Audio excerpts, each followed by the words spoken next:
konstitusiya və suverenliyi ilə elan olunması münasibətilə bir çox tədbirlər keçirilir və bu gün də muzeyimizdə Cumhuriyyətin yaradılmasında Fəqət xan Xoyskinin rolu mövzusunda seminar təşkil olunub və tədbiri təşkil edən muzeyin baş qohumluğu Aydın müəllimdir və onun dəvəti ilə gələn hər bir qonağa təşəkkür edirəm və bu gün çıxışlar üçün söz veriləcək və qonaqlarımızı da Xoyskidə bir çox Azərbaycan nümayəndələr, yəni dövlət xadimləri Nagin adasına aparıldı. Orada güllələndilər, Həsən bəy Ağayev də orada öldürdülər. Rəsulzadə gəldi, Şamaxıya qaçdı, orada o gizləndi, o yerini satdılar, apardılar bayır turnasına, gülləliyəsi idilər. Daha bildiyimiz kimi adam gəldi, Stalin gəldi, apardı onu, olan nə məsələ var idi. Hər dost idilər o. Deyirlər ki, ya nə bilim, xəndəyə tullamaq istəyəndə Stalin Rəsulzadə qoymuyor. O kimsə deyil, elə bir fakt yoxdur, amma fakt nədir ki, onu Stalin aparır və Moskvada iş verdi. O şərq dilləri institutunda dərs deyib Rəsulzadə. Sonra da Finlandiyaya qaçıb, bizim tarix şünaslıqda belə deyirlər ki, Stalindən gizli qaçıb, bildiğimiz kimi NKVD-dən gizli qaçmaq olmaz idi. Yəni ki, onlar razılaşıqlar ki, göz yummayın, oradan qaçın, çıxın, gedin və qaçıb gedib Finlandiya, oradan da Polşa, oradan da Türkiyə gedib. Xoyski də bu işi görmək istəyib, o Tbilisiyə gedib və ermənilər tərəfindən elə bu gün üçün qətlə yetirildi. Fətəli xan Xoyski də orada Tbilisdə, həmin o botanika bağında dəfn olundu. Allah ona rəhmət eləsin, vaxtınızı çox aldım. Mən istəyirdim ki, mən onunla bağlı, mən kitab yazmışam ki, Azərbaycan Milli Hərəkatının liderləri müstəqilliyə gələn yolda onu sizin rəhbərliyə təqdim edərdim. Çox sağ olun, təşəkkür edirəm. Olsun, belə tədbirlər çox olsun. Bizim iş yerlə əməkdaşları, mən müəllimlə dəfələrlə kitab, məqalə kitab müəllifi olmuşdur. Orta əsrlərdə kitabında yazmışıq tarix. İndi Kərbi xan kitabında yəqin ki, biz sizlərlə bir yerdə bu yaxınlarda təqdim edirik. Müəllimlə bir yerdə işləmişik. Böyük zəhmət müəllimə düşür elə. Aydın müəllim, mən onu demək istəyirəm ki, Aydın müəllim bugün ölsə, elə ki, biz itiririk şəkili, onu nəzərə alın.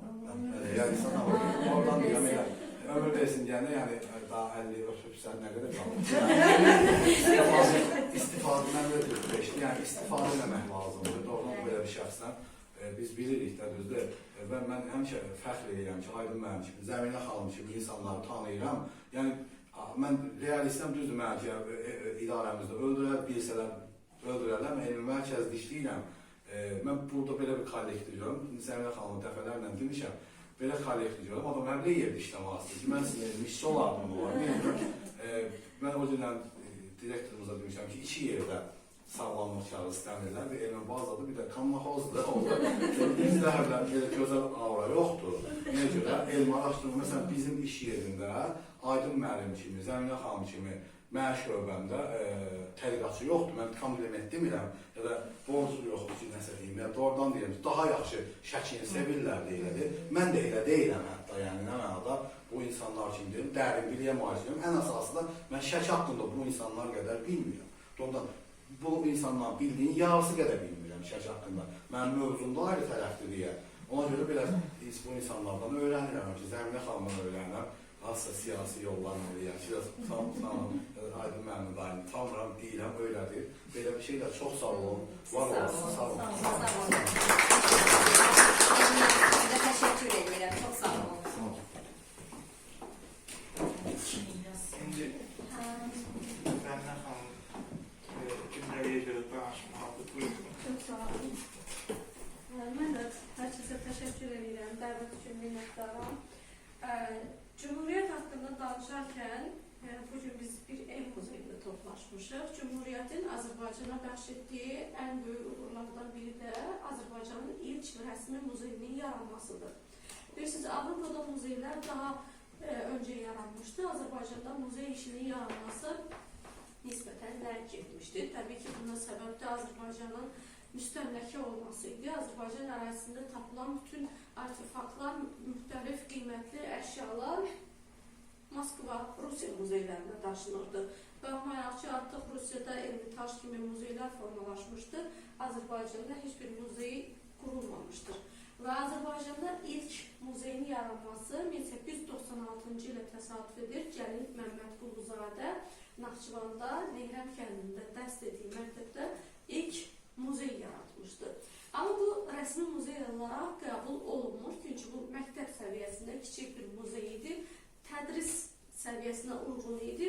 Bacardığı əşyaları toplamış, uşaqların əyani biliklərini artırmaq məqsədində kiçik bir muzey təşkil etmişdi. Amma rəsmi olaraq Azərbaycanda ilk muzeyin yaradılması məhz Cümhuriyyət dövründə təsadüf edir. Və Cümhuriyyət dövründə parlamentin birinci il dövrü münasibəti ilə dekabrın 7-sində Azərbaycanın ilk milli sənətşünasları Hüseyin Ağaoğlu kimi möhtəşəm insanların səyi nəticəsində muzey yaradılır. Və həmin muzeyin yaranması haqqında Azərbaycan qəzetində yazılır ki, biz muzeyin adını könlümüzü qabardan İstiqlalın adı ilə İstiqlal muzeyi qoyuruq. Və İstiqlal muzeyi Azərbaycanda yaradılan ilk rəsmi muzey olur. Muzeylər, bilirsiniz, tariximiz üçün əhəmiyyətli olan maddi mənəvi dəyərə malik əşyaların toplanıb saxlanıldığı, tədqiq edildiyi və gələcək nəsillərə ötürüldüyü mədəni maarif müəssisələridir. Və muzeylərin yaradılması bir xalqın gələcək üçün qoyduğu böyük bir mirasdır. Və İstiqlal muzeyinin yaradılması İstiqlalı gələcəyə yadigar qoymaq məqsədi güdürdür. İstiqlal muzeyində əsas eksponatlar Cümhuriyyətin ilk bəyannaməsi, İstiqlal bəyannaməsi, Azərbaycanın üç rəngli bayrağı, müxtəlif sənədlər idi və milli muzey idi. Onun bütün maliyyə xərcləri də məhz parlament tərəfindən ödənilirdi. Amma təəssüflər ki, elə Cümhuriyyətin ömrü kimi İstiqlal muzeyinin də ömrü çox qısa olur. Cəmi 5 ay yaşaya bilir. Bu 5 ay ərzində də təbii ki, bir muzeyin sambalı bir şəkildə formalaşması mümkün deyildi. Əşyalar toplanılsa da onların inventarlaşması, fond işinin aparılması mümkün deyildi ki, 5 aya sığsın. Və Cümhuriyyət ləğv edildikdən sonra İstiqlal muzeyinin əşyaları, o cümlədən İstiqlal bəyannaməsi, Azərbaycanın üç rəngli bayrağı Rusiyaya aparılır. İstiqlal muzeyi ləğv edilir. Amma onun əşyalarının əsasında Bakıda indiki müasir Milli Azərbaycan Tarixi Muzeyinin əsası qoyulur. Və Azərbaycanda muzeylər 1920-ci ildən yaranmağa başlayır. Baxmayaraq ki, milli ilk rəsmi muzeyimiz İstiqlal muzeyidir, Cümhuriyyət dönəmində qurulmuşdur. İnkişaf Sovet dönəmində gedir. 1920-ci ildə Bakıda indiki Milli Azərbaycan Tarixi Muzeyinin əsası qoyulur. 1924-cü ildə Gəncədə, Lənkəranda, Naxçıvanda muzeylər açılır. 1925-ci ildə Şəkidə ölkəşünaslıq muzeyi təsis edilir. İndiki bizim Şəki Xan Sarayının içərisində bölgənin ilk muzeyi yaradılır. Və həmin muzeyin yaradılmasında Rəşid bəy Əfəndiyevin böyük rol olur.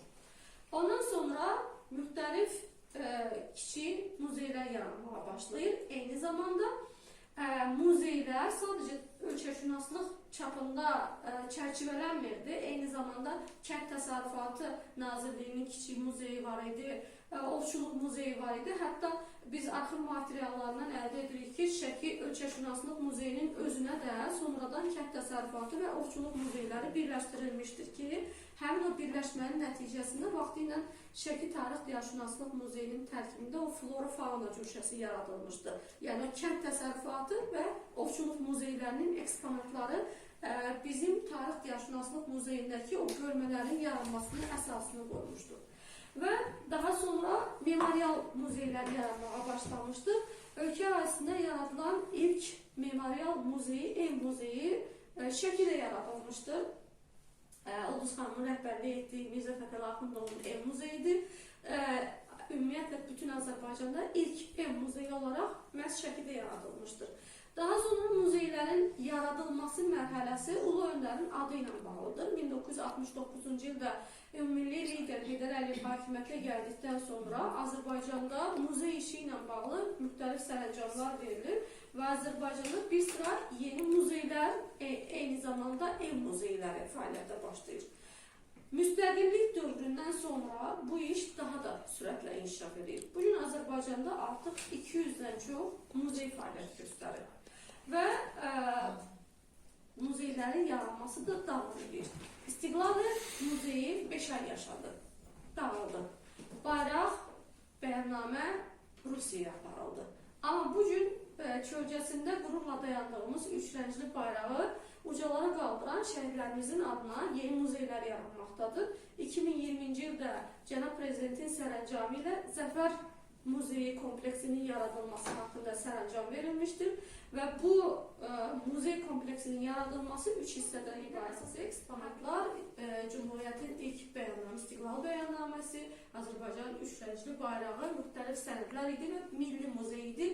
Onun bütün maliyyə xərcləri də məhz parlament tərəfindən ödənilirdi. Amma təəssüflər ki, elə Cumhuriyyətin ömrü kimi İstiqlal Muzeyinin də ömrü çox qısa olur.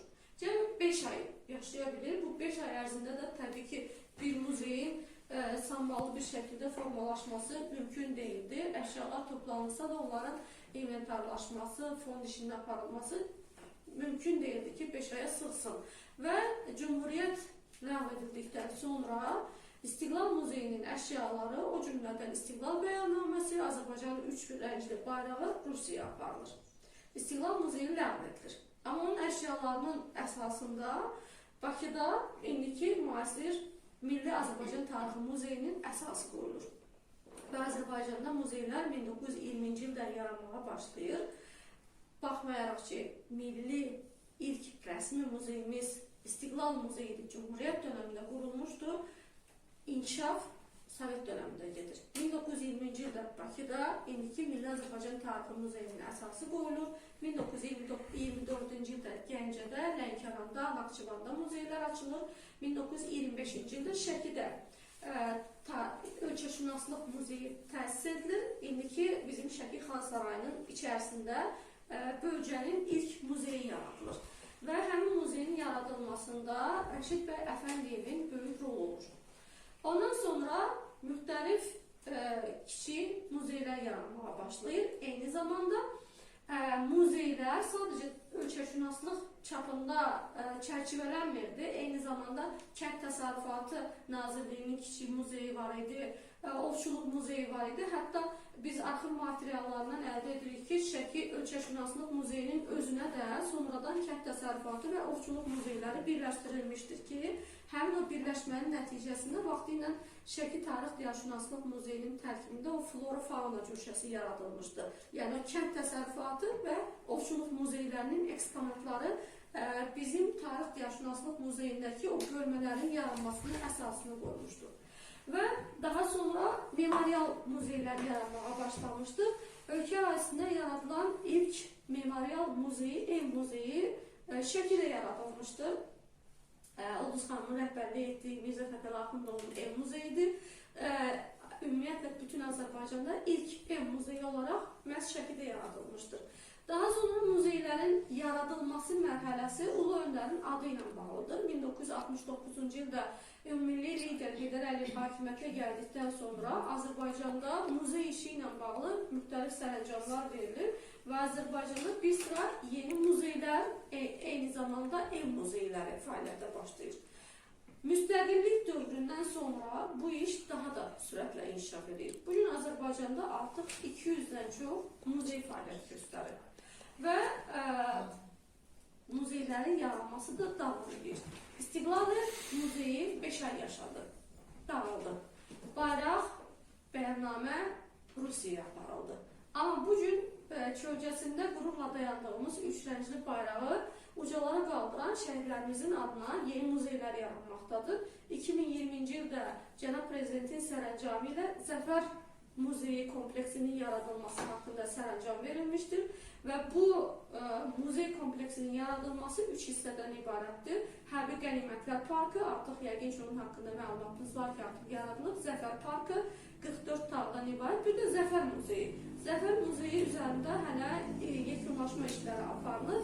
Amma biz baxsaq, müqayisə eləsək, Cumhuriyyət dönəmi və bugünkü Zəfər Muzeyi təbii ki, texnologiyaların inkişafı, muzey eksponatlarının inventarlaşdırılması, pasportlaşma sayəsində tamamilə fərqli bir dönəmdə yeniliklər var Amma hər iki muzey üç renkli bayrağa xidmət edirdi, onun qorunmasını hədəf tutmuşdu. Çünki bir millətin gələcəyi onun tarixi kökləri ilə bağlıdır. Əgər bir millət öz köklərinə sahib çıxmırsa, gələcəyini onu ötürməyi bacarmırsa, o millət ola bilməz. Amma bir də onu vurğulamaq istəyərdim ki, bayaq dediyim kimi, Azərbaycanda olan muzeylərin əksəriyyəti, hansı ki, bugün biz əgər internet resurslarına baxsaq, 200-dən çox muzey yazılır. Həmin muzeylərin siyahısında əsasən tarix diyarşünaslıq muzeyləridir, el muzeyləridir, milli muzeylərdir. Bir də bizim Azərbaycanda elə muzeylər var ki, onlar həmin o siyahıda yoxdur. Amma o muzeylərin mövcudluğu və o muzeyləri ziyarət etmək daha vacibdir.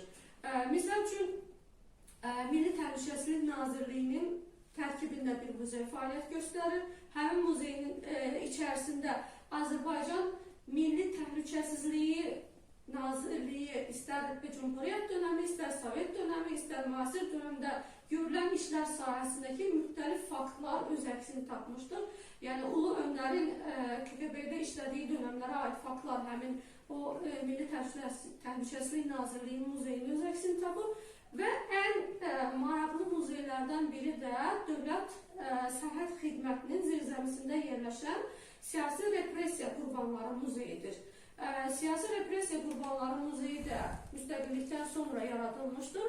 Hansı ki, həmin o zirzəmidə hazırda Zərifə Əliyeva küçəsində, Bakıda bulvara yaxın bir ərazidə yerləşən Dövlət Sərhəd Xidmətinin binasının zirzəmisində həqiqətən də 1920-50-ci illərdə Azərbaycanın aydınları sorğu-suala tutulmuş, güllələnmiş və min bir əzab-əziyyətə düçar olmuşdular. Həmin o ərazi, yəni uyğunlaşdırılmış muzey yaradılmışdır. Dövlət Sərhəd Xidməti muzeyi eksponatlarla zənginləşdirmişdir. Müxtəlif hissələrdən ibarətdir. Muzeydə Cumhuriyyət dönəminə aid də çoxlu faktlar yer alır. Məsəl üçün, orada Cumhuriyyət tələbələri ilə bağlı bir hissə var ki, Cumhuriyyət tələbələri 100 tələbə xaricə oxumağa göndərilmişdir. Onlardan 58-i repressiya dönəmində güllələnmişdir və onlara aid o lövhələr göstərilir. Cumhuriyyət dönəminin bir çox aydınlarının repressiya təqiblərinə məruz qalmaları orada əks olunur. Eyni zamanda mən üçün, məsəl üçün, mən orada olanda ən təsir edən faktlardan biri o idi ki, güllələnmə otağı var idi. Niyə məhz onu güllələnmə otağı kimi təqdim edirlər? Çünki həmin otağın döşəməsini 6 metr dərinlikdə qazıblar və 6 metr torpaq qanla qarışıq çıxıb. Yəni, orada o qədər insan qətlə yetirilib və orada da Mikhail Müşfiqin maketini quraşdırıblar güllələnmə zamanı. Yəni, bugün Azərbaycan muzeyləri sadəcə hansısa bir mədəniyyət müəssisəsi deyil, eyni zamanda milli mənəvi irsimizin daşıyıcısıdır, vətənpərvərlik ruhunu aşılayan müəssisələrdir və onları yaşatmaq, gələcəyə ötürmək də bizim vəzifəmizdir. Bu qədər. Çox sağ olun. Hamı salamlayıram, hörmətli qonaqlar. Çox xoş gəlmisiniz, Bizim tədbirə bildiyiniz kimi bu il Azərbaycan Baş Naziri Fətəli Xan Xoyskinin 150 illiyidir. Bu münasibətlə biz tədbir çəkirik, elmi seminar çəkirik. Bildiyiniz kimi Fətəli Xan Xoyski Şəkidən olubdur. Onun qom qardaşların bir qismi Şəki xan qəbristanlığında dəfn olunubdur. Məsələn, Fətəli xan Xoyskinin ata bir bacısı İskəndər xanın qızı Səltənət bəyimin başdaşı Şəki xan qəbristanlığındadır. Bundan başqa bu yaxınlarda biz araşdırdıq və ilk dəfə olaraq müəyyənləşdirdik ki, İskəndər xanın digər bir qızının oğlu Əhməd xan, o da Şəki xan qəbristanlığında dəfn olunmuşdur. Bu, indiyə qədər çox adam bunu oxuyub, amma heç kim bunu diqqət yetirməmişdir ki, bu Əhməd xanın qəbri diqqətdən yayılmışdır, elmi tədqiqatdan yayılmışdır. Bunu ilk dəfə olaraq üzə çıxartdıq. Əhməd xan da Ədil xanın atasıdır. Əhməd xan həm də atası Məhəmməd xan olub. Məhəmməd xan Şəkidə milis rəisi olub. Aleksandr Duma Şəkiyə gələndə Məhəmməd xanla görüşüb və Məhəmməd xan sonra gedib Türkiyəyə. Türkiyədə mühacirət edib. Türkiyəyə mühacirət edib. Sonra orada hərbi qulluqda olub. General rütbəsi alıb. Məhəmməd xanın balaca qardaşı, kiçik qardaşı Seyfullah Paşa Türk ordusunun general polkovnik rütbəsinə yüksələ bilib. Ədil xan da, Əhməd xanın oğlu Ədil xan da 1918-ci ildə, 17-ci ildə Cumhuriyyət dövründə Şəkinin şəhər idarəsinin rəisi olub. Sonra burada onun at zavodu var idi, Daşürdə. Sonra buradan gedib Gürcüstana, Tiflisdə 1971-ci ildə Tiflisdə vəfat edib. Onun qəbrini gətiriblər, Gəncədə dəfn ediblər. Yəni bu Ədil xan da Xoysklərin nəslindəndir. Sonra belə maraqlı faktlar çoxdur. Sizə təşəkkür edirəm. Yenə bu tədbirdə iştirak etdiyinizə görə çox sağ olun.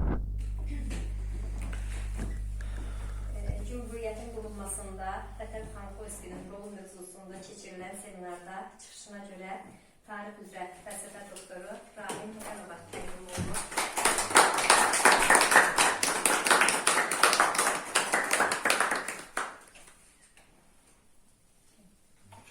Çox sağ olun. Yenə də Fətəli mövzusunda Cumhuriyyətin qurulmasına Fətəli xan Xoyskinin rolu mövzusunda keçirilən seminarda çıxışına görə Buxarıbaş Milli Tarix Memarlıq Qoruğunun elm işçisi Zəminə xanım Rəsulullah təqdim olunur. Təşəkkür edirəm. Burada təəssüf ki, çıxışlaya bilmədi, amma diplomu verək çıxışda hazırlamışdı ki, sevinç çıxışına görə Zərfərman El Muzeyinin elm işçisi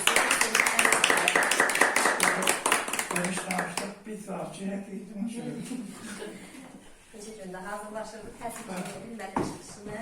Mən də öz adımdan bu geniş, maraqlı, həqiqətən çox dəyərli, bəzi çıxışlarda bilmədiyiniz çox gözəl məqamlara toxunuldu. Bu çıxışlara görə hər birinizə təşəkkür edirəm. Yaxşı ki, belə ziyalılarımız var, tariximizi, mədəni irsimizi yaşadan. Bugün bayaqda Zəminə xanım öz profilimizdən danışdı, muzey sahəsindən danışdı. Həqiqətən muzeylər təkcə təbliğat müəssisəsi deyil, həm də elmi tədqiqat müəssisəsidir. Həqiqətən muzeyə gələn hər bir şəxs, yəni oradan özü üçün elmi araşdırma aparan hər bir şəxs, muzey onun üçün ən gözəl elmi tədqiqat müəssisəsidir. Mən belə deyərdim. Yəni, bugün muzey işçilərinin həm vəzifə borcumuzdur, həm də bu bizim mənəvi borcumuzdur. Bu tarixi yaşatmaq, kənd nəslə çatdırmaq və bu işdə bütün həmkarlarıma uğurlar arzulayıram və tarixçilərimizə bu gözəl işlərində, şərəfli işlərində uğurlar arzulayıram və gəldiyimiz üçün hər birinizə təşəkkür edirəm.